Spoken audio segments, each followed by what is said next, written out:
They had already powered down the engines when her voice whispered through the static. One more shot. The desert evening pressed down heavy on the forward base, heat bleeding from the sand in the corrugated steel huts. The A-10s sat in their shelters, cooling metal ticking faintly, wings heavy with dust and fatigue. Crews moved slower now, the rhythm of routine replacing the urgency of war. The mission was over. At least, that was what Command had said. Captain Mara Ellison, Valkyrie to anyone with a radio, slid from her cockpit, helmet under one arm, sweat-streaked hair plastered to her brow. She paused on the ladder, looking at the horizon where the last smear of sun burned against the purple line of mountains. It should have felt like closure. The strike runs had gone as briefed, targets neutralized, orders fulfilled. But her gut carried a weight she couldn't set down. Too many missions ended with dust and silence, but not enough answers. Lieutenant Jason Kearns, Atlas, strode across the tarmac toward her, his broad frame cutting through the twilight. Command says stand down. You're off rotation for 72. Try not to look disappointed. His dry humor couldn't mask the weariness etched around his eyes. She smirked faintly. Disappointed? No. Just restless. Inside the comms trailer, Sergeant Aaliyah Torres sifted through chatter on the spectrum, fingers quick over the dials. Red cord looped her wrist, flashing against pale light. She had the look of someone who couldn't let go. Ghost signals were her obsession, the fragments that slipped between frequencies, echoes of voices swallowed by static. Tonight was no different. Then the whisper came. At first it sounded like distortion, a stretched syllable beneath the hum. She leaned closer, brow furrowed. The voice bled through, fragile yet distinct. Female, familiar. One more shot. Torres froze, her breath locked in her throat. She hit record, filtering channels. Nothing else came, just the slow pulse of static, empty air where no transmission should exist. She called out, "Atlas! Valkyrie! You need to hear this!" Mara and Kearns entered, dust still on their boots. The playback rolled. The words returned, faint but undeniable. 3 syllables that chilled them in the cramped trailer. One more shot. The room seemed to shrink. Mara's throat went dry. "No," she whispered. "That's not possible." Kearns frowned. "You're saying that was echo?" His voice lost its usual steadiness. They all remembered her. Lieutenant Kara Doyle, callsign Echo, lost 6 months ago where her bird went down over hostile territory. No body recovered, no beacon, just silence, the kind that turned a name into a memory. Torres tapped the display. Signal origin reads Grid 47 Delta. That's 40 clicks northeast. No known friendly activity in that sector. Kearns leaned against the console, jaw tight. Or it's bait. Enemy spoofing. They've done it before. Mess with our channels, draw us out. Mara kept her eyes on the screen, heartbeat heavy in her chest. The cadence of that voice, the hitch on the final word. Echo had always sounded like that when fatigue cracked through her steel. Torres whispered, "I know what I heard." For long moments, the 3 said nothing, only the hum of equipment filling the space. Outside, the desert night had deepened, stars scattered cold above the base. The war felt far away, yet the voice made it near again, close enough to reach through the wires and stir old wounds. Major Rourke Bennett, Havoc, entered with his usual graveled command. "Why the hell are you 3 staring at squiggles? We're stood down. Orders came from above."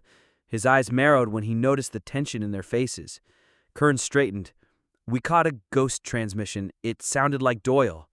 Bennett's jaw flexed. "Doyle's gone. Don't start dragging phantoms into my hangar." "But sir," Torres pushed, "the signal's clean. Not just noise. It carried identifiers. Her old call sign burst at the end of the packet." Bennett slammed a glove onto the console. "Coincidence, or worse. The mission's over. Do not let superstition drag us back into enemy teeth. Clear?" He left without waiting for a reply, boots echoing down the metal steps. The silence afterward carried more weight than his words. Mara glanced at Kearns, then Torres. Their eyes mirrored her own. Doubt, fear, but something else too, an ember that refused to die. Mara said quietly, If there's even a chance it's real, we can't ignore it. Kern sighed. You're suggesting we run into 47 Delta based on a ghost. I'm suggesting, she answered, voice steadily, that Echo deserves better than being written off. If it's bait, we confirm and end it. If it's not... She didn't finish. Torres clenched the red cord at her wrist. Then maybe we finish what she couldn't. The decision hung between them like the heavy desert air. Regulation screamed retreat. Instinct screamed advance. Mara felt the old pull. Duty not to the paperwork, but to the ones who never came home. She drew a slow breath. Atlas, prep a flight plan. Keep it under the radar. Torres, keep scanning. We move when we're ready. Kern shook his head, half in disbelief, half in reluctant agreement.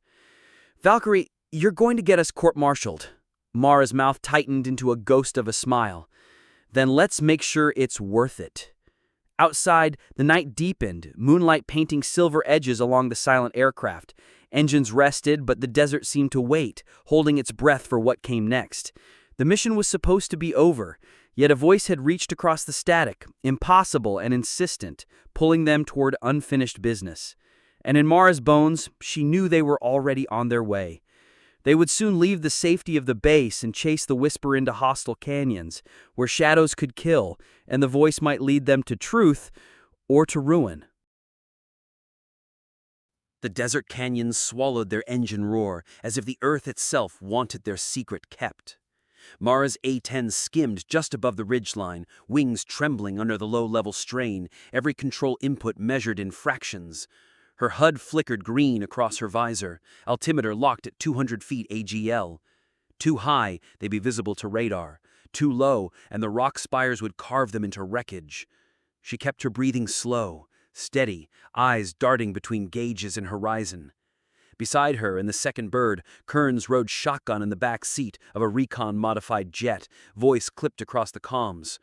Atlas here, signal bearing steady at 055, strength rising. Mara acknowledged, tone calm, but her chest felt coiled. Valkyrie copies, stay tight. They had launched under the cover of silence, slipping free of the base without Havoc's blessing.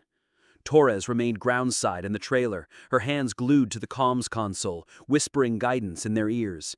She had triangulated the signal, the impossible echo of their lost comrade, and it pointed them deep into the hostile sector marked 47 Delta.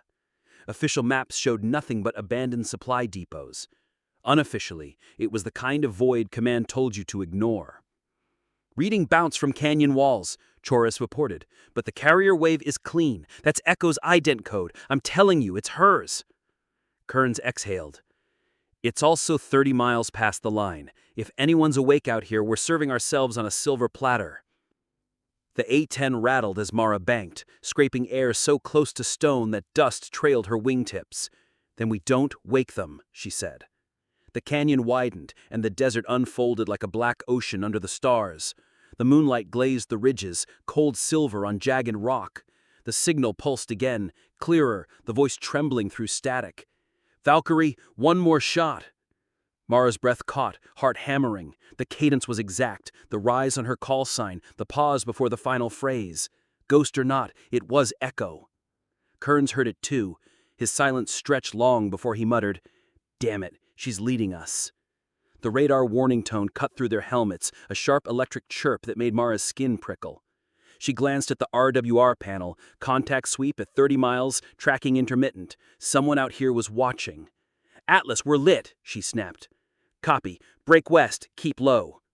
They dove together, engines howling against gravity, skimming the desert floor. The warning faded, replaced by the bone-deep rumble of the earth racing beneath them.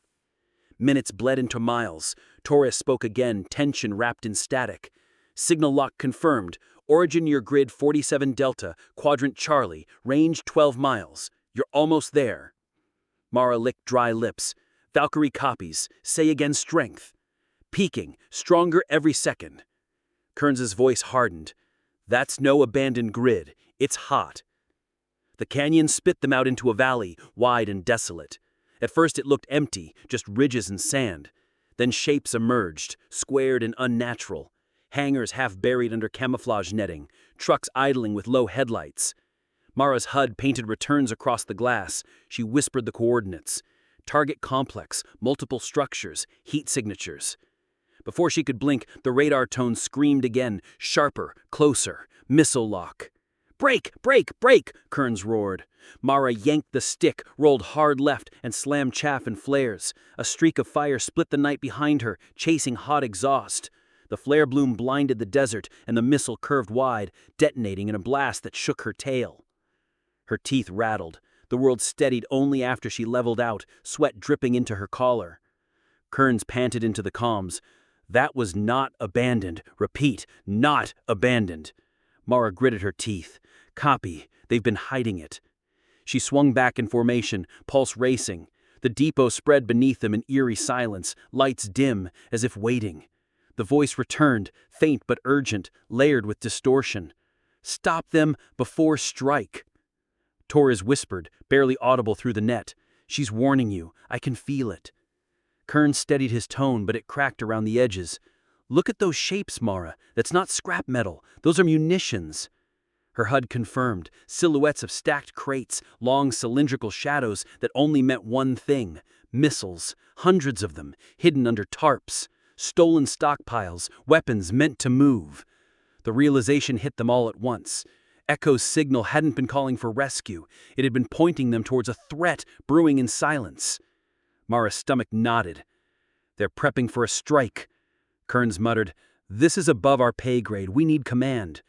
Torres cut in fast. "Command will bury it. You know that. By the time they send anyone, those warheads will be gone." The silence stretched again, filled only by the hum of the engines and the pulse of their hearts. Mara stared down at the depot, its shape sharp in moonlight, the voice of a dead friend still echoing in her ears. She felt the choice hardened inside her, cold and inevitable. "Atlas," she said, voice firm, "mark this grid. We're not walking away." Kearns swallowed audibly. "You're saying—" "I'm saying Echo brought us here for a reason. Those weapons can't leave this valley." Torres's voice broke in, quiet, resolute. "Then the mission isn't over. It never was." The signal faded again, static washing the comms as if the voice had said all it needed to. The night hung still, but the air around them bristled with danger, with purpose. They had stumbled onto unfinished business, and ghosts had dragged them straight into its heart. What began as a chase into empty canyons was now a choice, to turn back to safety or to strike at the hidden fire before it spread. And Mara already knew which path she would take, because the voice in the static had led her here for one last shot. The voice returned, sharper now, cutting through static like a blade. "One last run, Valkyrie." Dawn was still a rumor on the horizon, a faint bleed of gray across the desert sky. Mara's cockpit canopy reflected her own eyes, bloodshot, fierce, unblinking. The depot lay ahead, a smear of black geometry against the sand, its camouflage netting already shredded by the earlier skirmish. Fuel trucks, storage silos, hardened bunkers, enough ordnance stacked to ignite half a continent. She exhaled once, slow and deliberate, thumb resting on the trigger stud of the Warthog's GAU-8. Behind her, Torres's voice cracked in. "Go 7, I have your 6. His jet shadowed hers at 300 meters, climbing slightly to keep watch. Kearns checked in from higher altitude, their overwatch eyes on radar, but Mara hardly heard them, her ears strained for the ghost. The whisper lingered again, faint but deliberate, a woman's cadence wrapped in static. Low. Left. Steady. Her pulse spiked. Echo! The call sign belonged to Captain Raina Hale, a pilot lost 6 months ago when her bird vanished behind enemy lines. No body, no beacon, just silence. Until now. Mara's throat tightened, but she shoved it down. There was no time for belief or disbelief, only the run. "Copy," Mara breathed, though she wasn't sure if she was answering her team or the Phantom. She rolled her jet slightly, banking into attack vector. Altitude, 1,200 feet AGL. Speed, 320 knots. Nose, steady on the grid coordinates marked 47 Delta. The fire control system chirped, HUD symbols blinking, Pipper crawling toward target lock. Valkyrie, you are Winchester on Mavericks. Only the gun remains, Torres warned. She smiled grimly. That's all I need. The depot's first defenses stirred awake. Thin lances of tracer fire, ground-based autocannons raking the sky in guesswork arcs. Mara dropped flares reflexively, streaks of magnesium cutting bright scars across Dawn's gray canvas. A radar warning shrieked in her headset. Lock attempt.